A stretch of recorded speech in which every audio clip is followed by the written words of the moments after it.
Ultimate గా వాళ్ళు దాంట్లో ఉన్నటువంటి లొసుగులు, లేకపోతే ఎవరి పార్టీకి సంబంధించినటువంటి వాళ్ళు ఒకవైపు వాళ్ళ పార్టీకి సంబంధించినటువంటి విధానము, లేకపోతే అక్కడ జరిగినటువంటి దాన్ని తక్కువ చేసి చూపించాలనేటువంటి ప్రయత్నం చేస్తున్నప్పటికీ కూడా ఈ ముగ్గురు అల్టిమేట్ గా ప్రజాస్వామ్యము, ఎన్నికల వ్యవస్థ, శాంతి భద్రతలు, సిస్టము, వీటిని గౌరవించి మాట్లాడుతున్నటువంటి దాన్ని మాత్రం మనం ఖచ్చితంగా ముగ్గురిని అభినందించాల్సినటువంటి అవసరం కనపడుతుంది. ఇది మనం ఈ రకమైనటువంటి చర్చ జరగడం ప్రజాస్వామ్యానికి చాలా మంచిది. రైట్. అసలు ఈ రీపోలింగ్ జరగాలా జరగక్కర్లేదా, ఎవరు డెసిషన్ తీసుకోవాలి? వాస్తవంగా ఎన్నికల సంఘం తీసుకోవాలి. ఇప్పటికే రీపోలింగ్ సంబంధించి ఇప్పటికే మనం ఒక 10 రోజులు వెనక్కి వెళ్ళాం, ముందుకు వచ్చేసాం బాగా. ఈ 10 రోజులు ముందుకు వచ్చిన తర్వాత ఇప్పుడు ఏం చేయాలి? దేశవ్యాప్తంగా ఇంకొక 15 రోజుల్లో మొత్తం అన్ని అయిపోతున్నాయి.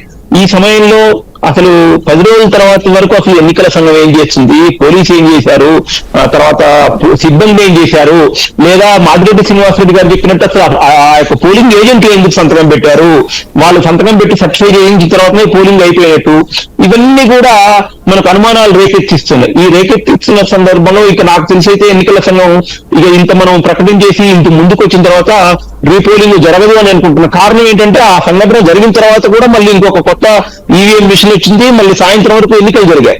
కాబట్టి ఇది అంతటితో క్లోజ్ చేసి చట్టపరమైనటువంటి చర్యలు తీసుకుంటారు తప్ప మళ్ళీ ఎన్నికని మళ్ళీ జరుగుతుంది రీపోలింగ్ అనేది కదా. ఇప్పుడు 7 ఈవీఎంలు ధ్వంసం చేశారు. ఒకటి ఇక్కడ ఈవీఎం ధ్వంసం ఒక పాయింట్, రెండవది ఏంటంటే ఈవీఎం ధ్వంసము ఈ ఘటన జరిగినప్పుడు సాధారణమైనటువంటి ప్రజలు, ఎస్పెషల్లీ మహిళలు, పేదలు, వృద్ధులు ఇట్లాంటి వాళ్ళు రారు. ఎందుకు వచ్చిన గొడవ మనకు అనుకుంటారు. పల్నాడులో సుదీర్ఘకాలం పాటు జరిగింది అదే. ఓట్లేసి సాధారణమైన వాళ్ళని రానికుండా ఆ పార్టీ వాడు ఈ పార్టీ వాడు అన్నటువంటి తరహాలోనే జరిగింది. అట్లాంటప్పుడు ప్రజాస్వామ్యబద్ధంగా అయితే గనక రీపోలింగ్ జరపాలి కదా. జరపాల్సినటువంటి బాధ్యత ఉంది. కానీ ఇప్పుడు ఇక్కడ వచ్చే వరకు ఏమైందంటే 10 రోజుల తర్వాత నిర్ణయం తీసుకునేటువంటి దగ్గర ఏమైందంటే ఎన్నికల సంఘం బ్యాలెన్స్ తప్పేటువంటి ఆస్కారం ఉంటుంది. ఇప్పుడు మళ్ళీ ఇందాకే మన మాదిరెడ్డి గారు ఏమన్నారంటే ఆ పలానా అభ్యర్థి, పలానా కులము, వాళ్ళ బంధువు ఇలాంటి ఆరోపణలు అనవసరంగా పూసుకున్నటువంటివి అవుతాయి. అంటే అసలు జరిగినటువంటిది వేరు, మళ్ళీ రాబోయే రోజుల్లో జరగబోయేటువంటి వేరు, మళ్ళీ ఆవేశకాశాలు, ప్రతీకారాలు, తర్వాత హింస, లేకపోతే విమర్శలు, ప్రతి విమర్శలు ఇంకా ఎక్కువ జరిగే అయిందేదో అయితే ఇంతటితో ముగించాలి అనేటువంటిది ఎన్నికల కమిషన్ అనుకుంటుందని నేను అనుకుంటున్నాను.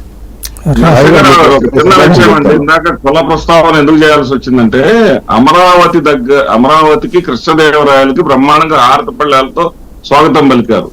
అదే అక్కడ శాసనసభ్యుడు, అక్కడ పక్కనే ఉన్నటువంటి శాసనసభ్యుడు రామకృష్ణారెడ్డి వస్తే తరిమి కొట్టారండి.